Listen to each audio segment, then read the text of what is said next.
Hey everybody, I'm Trevor. I'm Vincent. We are the Anthony and Todd Show, and today we're going to be talking about our favorite projects of the winter 2018 and 2019. The essential projects. The stuff that you were legally required to listen These to. are all legally required listens, and if you don't... If you want our personal addresses, you're going to have to give us proof that you listen to all these. If you want the 3 wacky numbers on the back of this card, you're going to have to... If you want the 3 wacky numbers, you got to get with these projects. I didn't know where you were going for a second. This is basically... This is kind of what we replaced our mid-year list with. We're doing more of a quarterly thing. We're going to be talking about our favorite projects that have come out for each quarter of the year. Yeah. We'll split the quarters of the year how we see fit.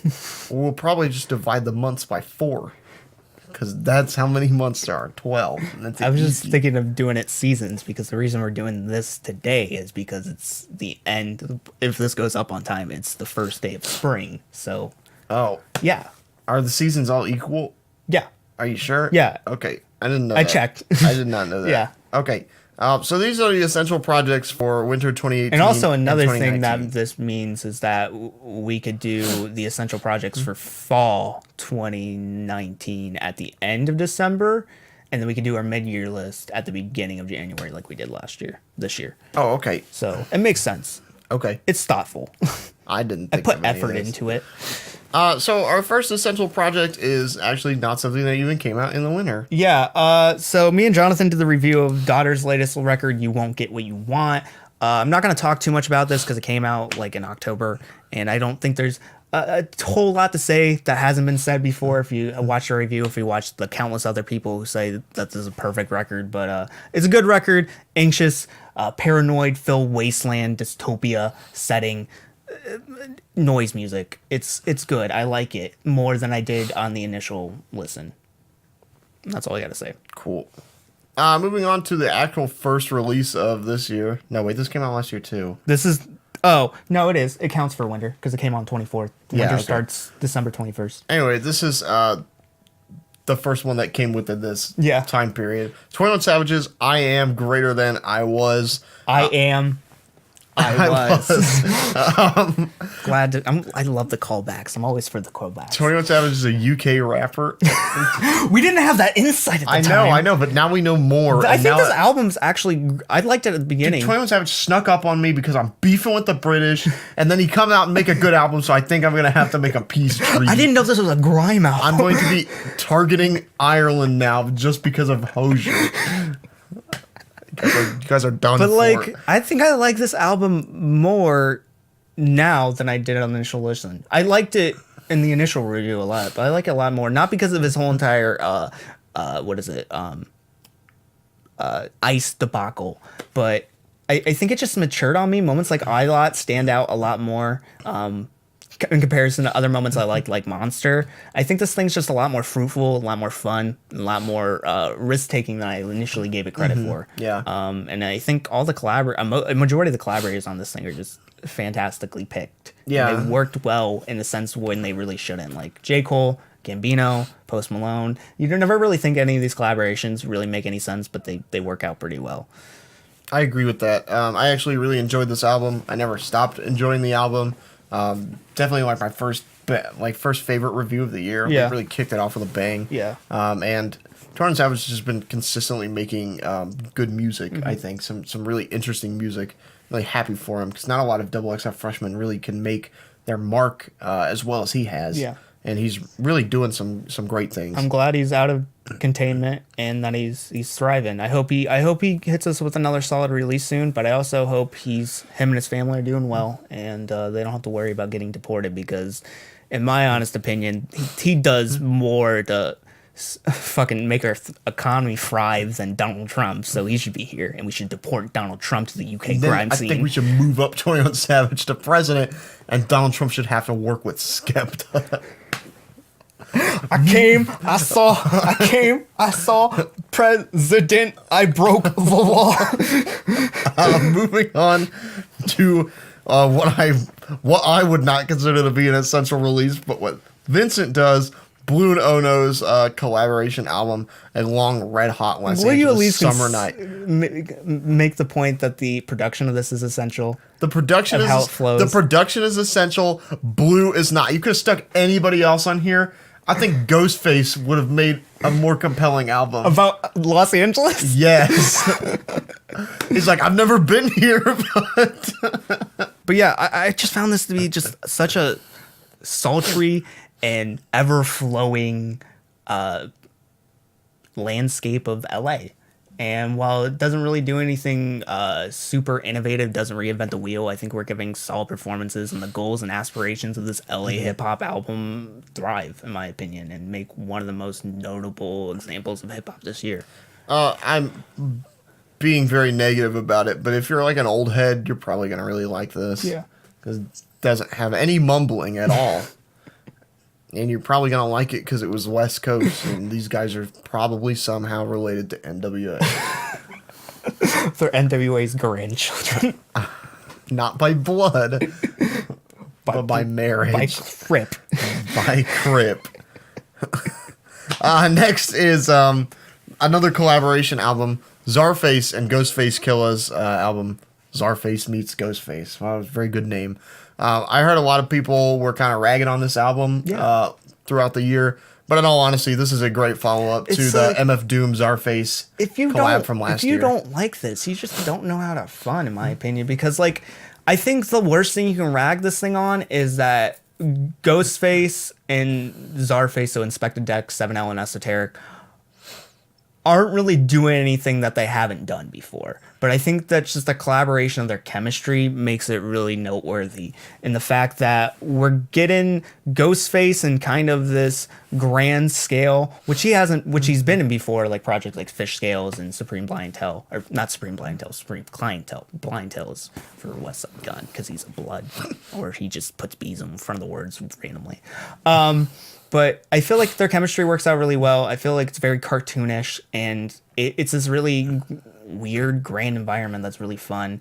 You get moments like Face Off that are actually really exciting, where you feel like they're actually competing in a sense, and we get fiery verses out of everyone because it feels like they're trying to top the next. We get moments like Morning Ritual, which are really weirdly special, even though like the narratives they tell are really stupid and cartoonish.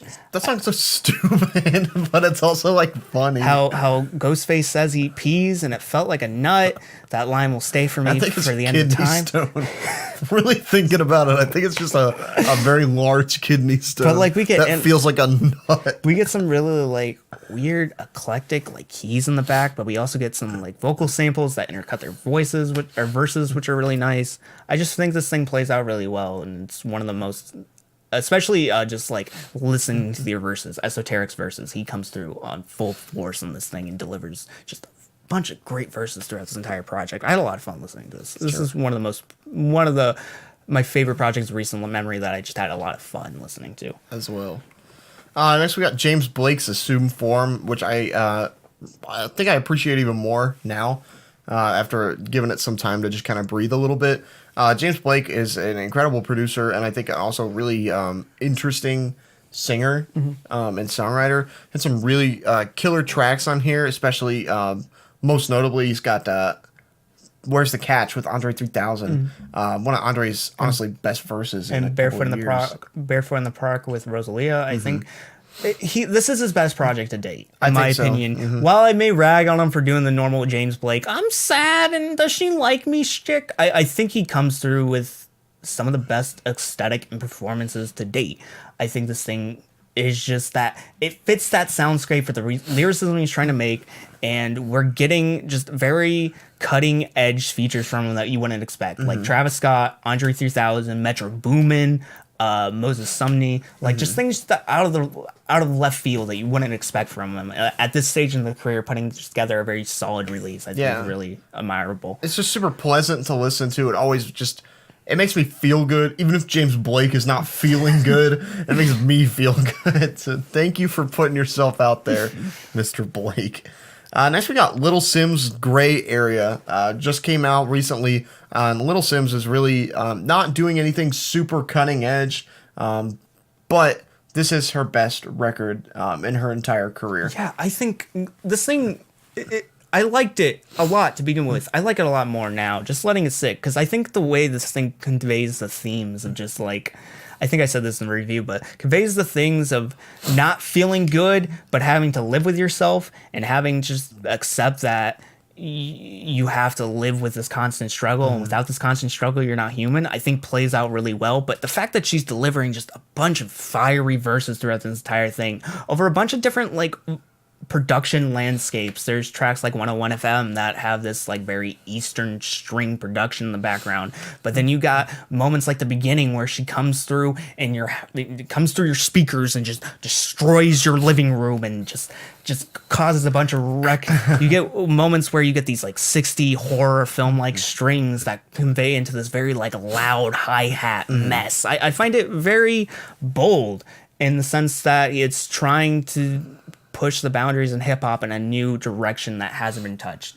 It doesn't do anything super completely out there, but it knows itself very well, and it knows its borders very well, and it knows what corners need to be cut and what places need to remain. Yeah. Moving on to another collaborative album, Malibu Ken, the combination of Aesop Rock, the rapper, and then producer Tobacco, on their self-titled record, their first collaboration. As I talked about with Blue Nono, I feel like this is more of a flip. Aesop Rock has some really fiery, fun, kind of awkward verses. Oddball. Yeah. Weird. They're and that's what Aesop Rock is most known for. But Tobacco, and I think that his production a little bit has grown on me over the past couple of months or so. With this extremely like electronics, synth heavy, kind of bubbly production, but not overtaking anything that Aesop Rock is doing. Aesop Rock comes through with some of the like weirdest and funniest narratives so far. Whether he's talking about how he makes the best suicide big gulp, like the drink that you would get from like 7-Eleven, or how he's talking about this like bird that's in captivity that people see online that helps them feel a bit less relieved throughout their boring, mundane lives, or how like someone saw their cat being eaten by this bird, or how this guy is a murderer that killed his friend because he saw demons because he was on acid, and how Aesop Rock kind of relates to him in a weird sense. We're getting a lot of weird narratives that are not super introspective when comparing it to Aesop Rock's The Impossible Kid, but I think they're touching bold and unknown territories that he hasn't gone yet, which I think is nice. And I think these two work well. The aesthetics match. Aesop Rock works really well in this like very saturated oddball synth place, and it just fits that like weird intricities of his lyricism and just the narratives in general. Yeah, he's really worked pretty well over anything that he's ever been over, whether it be like an actual rock band with guitars, or very minimalistic production like kind of single hot dogs, to even this more synth heavy kind of stuff. Our next record is Pedro the Lion's Phoenix. This is Pedro the Lion's first record in 15 odd years or so, and they've come across with a really touching and introspective and just nostalgic overall indie rock record. This is such a sleeper hit, in my opinion. This is one of the ones I wasn't expecting to go back to a lot because it's so sentimental and introspective and dark at times and gruesome. But it hits all the necessary feels, and feels that I don't think other albums have hit me in the same way. Very nostalgic depression, in a sense, like on the track Circle K, where David talks about how he doesn't have enough money because he spent it all on Circle K, and how he's trying to get like was he trying to get like a bike or something? I think he's trying to buy like a. No, I don't think it was a bike, because he got the bike in the first track. He was trying to make a purchase, but he couldn't because he spent all his money in Circle K because he was a kid and didn't know any better, or That's how. Like every kid does that. But like, it's such a specific feeling that is being tapped here, and no other project has really hit me that way before, and I think it's really surprising. But we also get like some very like bold and gruesome narratives where we're getting essentially some guy commits suicide and hits a truck, and all these paramedics go up to him and interact with him, and they're scarred by this one story, this one person in particular that gave their life away. I just find it's such a dark and emotion dredging album, but it's so easy to come back to. Moments like Yellow Bike or Clean Up make it, or even Powerful Taboo, make it really fun to come back to, even though it is talking about these harsh subjects, Right. and these harsh feelings. Our next record on here is a very surprise, like out of nowhere kind of release. Solange's When I Get Home. Solange made a really great album back in 2016, Seat at the Table, which really just showcased Solange's slept on abilities, in all honesty, kind of playing second fiddle to her sister Beyonce, obviously international superstar. But Solange is, I think, making just as compelling music and deserves just as much credit that Beyonce is getting now. We've compared this record to Earl Sweatshirt's Some Rap Songs multiple times, and I would have to say that comparison still rings true. It's very all over the place. It's very introspective. It's very dealing with a lot of like emotions but at it's once. also trying to really return home in a sense, and it doesn't forget where its home is or the people that were in its home. Right, it's all centered not afraid around to name Houston. drop or like set up the environments of what home was. But for me, like that sense of home is good, and that sense of just space, that dreamlike space that we're traveling through all these different locations, and all these features can drop in or out. They can be for just like a word or a sentence, like Tyler, Creator or Panda Bear will show up for like a minor vocal performance, or we can get full verse from Playboy Cardi or Gucci Mane. Pharrell. Or Pharrell. Like, we just get these performance dropping in or out, and it's just like we're going through these different rooms in a dream, and you can be in a dream and you can be in your bedroom, but you can also go through the door and transfer into a grocery store. That's how dreams works. They don't need to make sense. And I feel like this thing has the anchor Solange traveling around all these different places, trying to get home, but it always goes through, she anchors everything, but we're also getting different environments, and the entire end section where it's talking about, like, I think it's called the Houston loop, where Solange is finally getting the chance to go home and we go into this completely new environment, I think is fantastic. One of my favorite musical moments of the year. Our next record is Weezer, of course, with the return of the Black Album. So after the release of Pacific Daydream last year, which is, as we've said multiple times, even this year alone was not good at all. And I feel like I've heard people complaining that this is Pacific Daydream Part 2, and I don't get it, because I don't think that it is. It's cheesy, but like Weezer's always be cheesy, but we don't get to that point where it's bring back the Beach Boys. Like we don't get to that space where it's just obnoxiously cheesy. Sure, it's sweet to pop, but with kind of a bit of an edge to it. Maybe not as much edge as Weezer promised with making the Black Album really edgy and all that. You know, they only cussed 2 times on the whole record. That's it. But one time goes all out. I was really happy. But this record I just find to be it's really fun, and it's a good, not exactly return to form for Weezer. I don't think that they're ever going to return back to where people want them to be with the Blue Album. But having a whole nother great set of releases under their belt with the Black Album just makes me so happy that the band is still, you know, continuing on making some great music. It'd be weird if they were still trying to go back to the Blue Album, because I think there's nothing left for them, because the Blue Album was that aesthetic, so they moved on to Pinkerton and they played with that aesthetic. They went through a bunch of bad aesthetics and ended up but they White. Still tried new things. And they went to White, and they started getting to this like Beach Boy type territory, and now they are amplifying that with just sweet tooth pop rock, and it works really well in their favor. There's a ton of unforgettable hooks on this thing, whether it's Can't Knock the Hustle, Zombie Bastards, High as a Kite, California Snow, Too Many Thoughts in My Head. The list goes on and on. There's only like maybe 1 or 2 tracks I might skip, not completely crazy on, but everything else on this record feels right at home with Weezer's discography.